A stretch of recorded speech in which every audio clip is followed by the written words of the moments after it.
Welcome to Cancer and Peace Moments. This is Peter.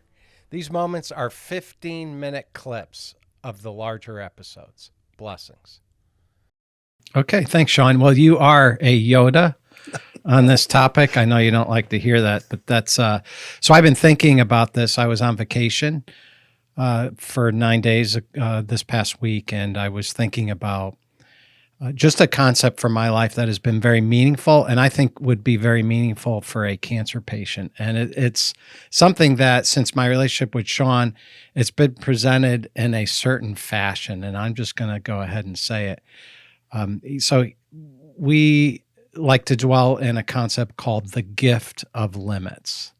Now, usually when we say the word limit or limitation, it's not a friendly word. And I was thinking about it in the context of a cancer journey, because as soon as we receive a diagnosis, as soon as I received my diagnosis of cancer, I entered a world of limitations. I all of a sudden had to comply physically with a lot of surgeries that really limited me. I mean, physically, my body was altered and changed really permanently through a lot of my surgeries. I've had many of them. That were very invasive, but also emotionally even. And my emotions, my tough emotions, have really increased since my cancer journey. But what a limit on my emotional life. At first, I thought I'm limited to this range here, and I also.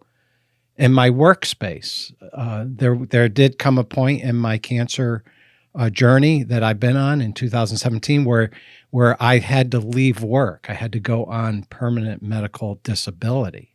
And that was a limitation I didn't want.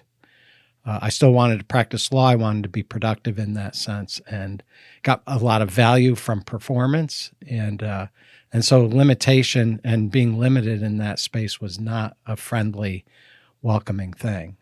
And so I was thinking, this concept called the gift of limits, there's a whole nother perspective of thinking about limitations, right?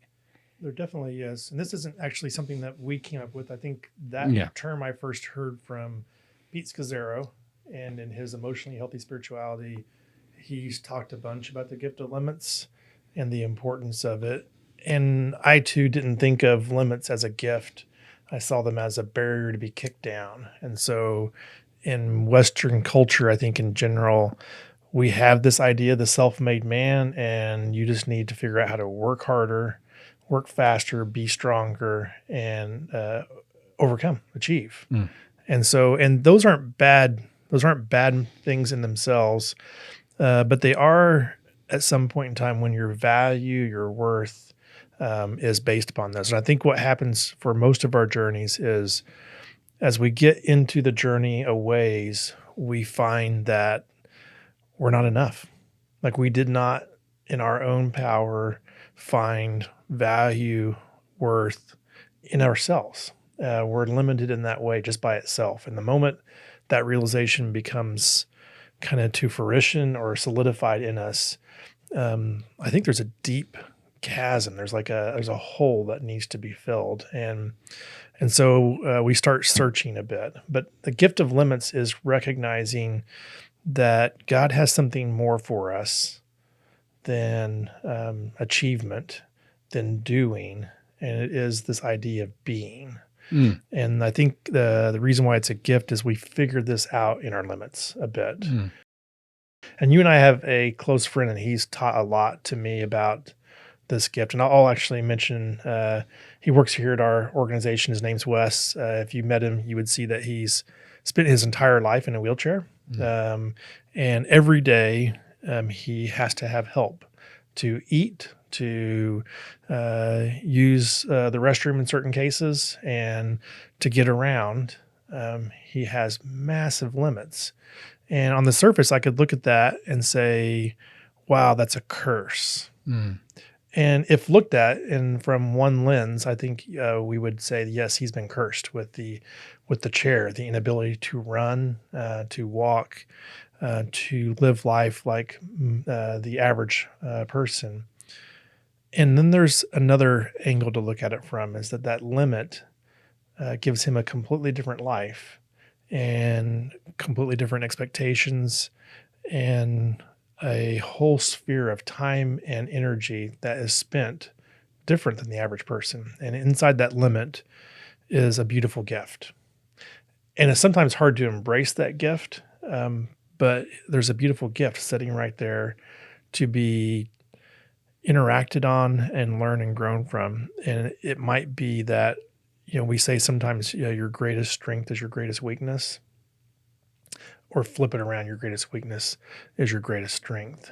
And this is an example of what we're talking about, is recognizing that limits aren't there to punish us, but they're actually there to give us something of a gift, but we have to look at it from a different lens. It's really interesting discussion, Sean. Very helpful too. I remember when I came into mission here, I was going to kick butt, take names, and I was going to outwork everybody here. And in one sense, I took off on that course. And what it gave me wasn't ministry success. It gave me exhaustion. And I think that is such an important thing. I think the thing that is really, as you digest this concept a little bit and you think about it, I love something you said there, is I think inside of us, understanding where we're valued and why we're valued. And I've had a false narrative that's played in my head. Busy is important, is valued. And it's false. Busy is not important and valued. Valuable is someone who has time to spend on the important things of life. Busy is just that, is busyness, is busy work. And it can really miss what's most important, which means that you lose peace. Because when you spend your life on things that aren't important in busyness, there's no peace there. You can never achieve enough, and you can never have a full enough schedule to ever get there.